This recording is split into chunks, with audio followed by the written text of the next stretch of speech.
پاک کیا فرما رہا ہے کہ ایک توبہ ہے جس کو اللہ پاک نے اپنے ذمہ لیا ہے کہ جتنی دفعہ بھی میرا بندہ سچے دل سے توبہ کر کے میرے پاس آئے گا تو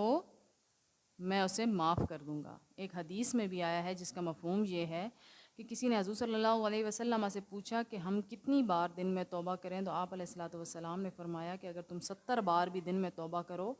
گناہ کر کے اللہ کی طرف پلٹو، توبہ کرو، تو اللہ پاک تمہیں معاف فرمائے گا۔